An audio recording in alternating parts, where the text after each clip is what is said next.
안녕하세요 친구들. 1월 27일 목요일 매일 묵상 시간입니다.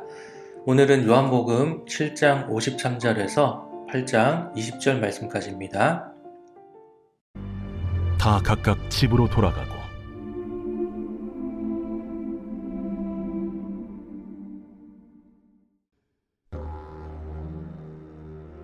예수는 감람산으로 가시니라.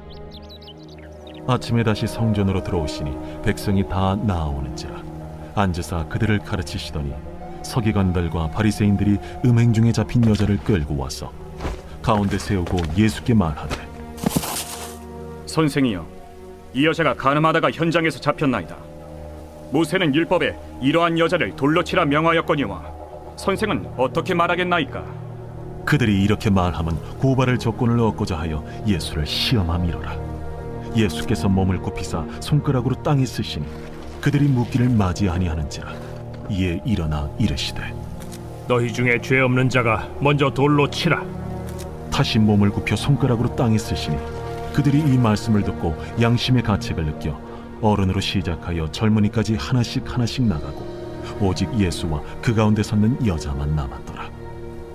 예수께서 일어나사 여자 외에 아무도 없는 것을 보시고 이르시되, 여자여, 너를 고발하던 그들이 어디 있느냐? 너를 정죄한 자가 없느냐? 주여, 없나이다. 나도 너를 정죄하지 아니하노니 가서 다시는 죄를 범하지 말라. 예수께서 또 말씀하여 이르시되, 나는 세상의 빛이니 나를 따르는 자는 어둠에 다니지 아니하고 생명의 빛을 얻으리라. 바리새인들이 이르되, 네가 너를 위하여 증언하니 네 증언은 참되지 아니하로다. 내가 나를 위하여 증언하여도 내 증언이 참되니 나는 내가 어디서 오며 어디로 가는 것을 알거니와 너희는 내가 어디서 오며 어디로 가는 것을 알지 못하느니라. 너희는 육체를 따라 판단하나 나는 아무도 판단하지 아니하노라. 만일 내가 판단하여도 내 판단이 참되니 이는 내가 혼자 있는 것이 아니오 나를 보내신 이가 나와 함께 계심이라. 너희 율법에도 두 사람의 증언이 참되다 기록되었으니 내가 나를 위하여 증언하는 자가 되고 나를 보내신 아버지도 나를 위하여 증언하시느니라. 네 아버지가 어디 있느냐? 너희는 나를 알지 못하고 내 아버지도 알지 못하는도다. 나를 알았더라면 내 아버지도 알았으리라. 이 말씀은 성전에서 가르치실 때에 헌금함 앞에서 하셨으나 참는 사람이 없으니 이는 그의 때가 아직 이르지 아니하였음이로라. 아멘. 오늘 말씀은 크게 두 가지 말씀이 있어요. 첫 번째는 예수님 앞에 끌려온 이 죄를 지은 여인, 그리고 또 하나는 생명의 빛이신 예수님의 어떤 가르침이라고 우리가 생각할 수 있는데, 이 중에서 여인에 대한 이야기를 한번 해보려고 해요. 예수님은 여전히 사람들을 가르치고 계시죠. 그런데 예수님을 못마땅하게 여겼던 이 서기관들과 바리새인들, 이 종교 지도자들이 죄를 짓는 중에 잡힌 여인을 데리고 왔어요. 그리고는 예수님에게 이 여인을 어떻게 생각하냐고 물었죠. 율법에 의하면 이 죄를 지은 이 여인은 돌로 쳐서 죽여야 했어요.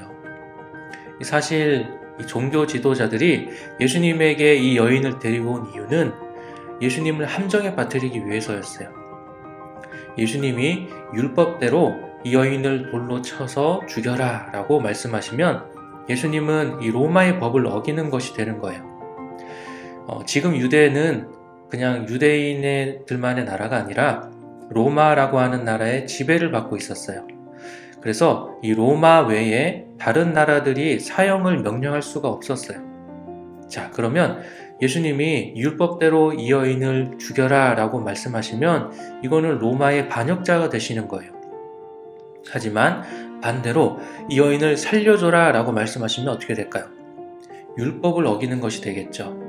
율법을 어겼기 때문에 또 벌을 받으셔야 되는 거예요. 그래서 이 종교 지도자들이 예수님을 곤란하게 만들기 위해서 이 여인을 데리고 온 거죠. 자, 그런데 이거는 종교 지도자들의 생각이었어요. 예수님은 어떻게 하셨을까요? 먼저 바닥에 글을 쓰셨어요. 무슨 글을 쓰셨는지는 성경에 나와 있지 않기 때문에 우리는 알 수가 없어요. 하지만 이 사람들에게는 굉장히 부끄럽고 또 양심에 껄끄러운 무엇인가를 쓰신 것 같아요. 사람들이 더 이상 말을 하지 못하고 그 글자를 보고 말을 멈춰버렸어요. 말문이 막혀버린 거예요. 자, 그러자 예수님은 다시 바닥에 글을 쓰시고 말씀하시는 거예요. 너희 중에 죄 없는 자가 이 여인을 먼저 돌로 쳐라. 사람들은 예수님의 글씨를 보고 저마다 양심의 가책이 느껴졌어요. 자기 자신들의 죄가 기억난 거예요. 예수님의 글자를 보면서 자기 자신도 지은 죄가 있으면서 이 여인의 죄를 묻고 있는, 이 여인의 죄를 묻고 있는 그런 자신들의 모습을 깨닫게 된 거예요. 그리고 사람들은 양심의 가책을 느껴서 모두 흩어지게 되었어요. 사람들이 다 간 후에 예수님이 여인에게 말씀하시죠. 아무도 내가 죄가 있다 하지 않은 것처럼 나도 너에게 죄가 있다고 하지 않겠다. 그리고 다시는 죄를 짓지 말아라 라고 예수님이 말씀하셨어요. 여러분, 오늘 말씀에서 사람들은 예수님을 곤란하게 하기 위해서 이 여인을 데리고 왔죠. 하지만 자신들도 이 여인과 같은 죄인에 불과했어요. 그러다가 자신의 모습을 보지 못한 채 다른 사람의 죄만 찾는 그 모습들을 보게 된 거예요. 우리도 나의 모습을 돌아보고 잘못된 것을 깨달을 수 있어야 돼요. 나의 모습은 모른 채 다른 사람의 잘못만 보면서 지적하지 말아야겠죠.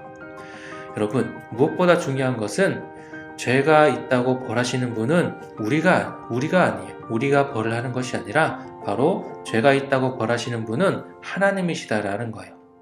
죄를 판단하고 벌을 주시는 건 하나님이 하실 일이에요. 그러나 하나님께서는 우리의 죄를 용서해 주시기 위해서 이 땅에 예수님을 보내셨죠. 예수님도 우리의 죄를 용서하셨는데 우리 친구들도 다른 사람의 잘못을 용서해 줄 수 있어야겠죠. 예수님이 마지막에 말씀하셨죠. 다시 죄를 짓지 말아라.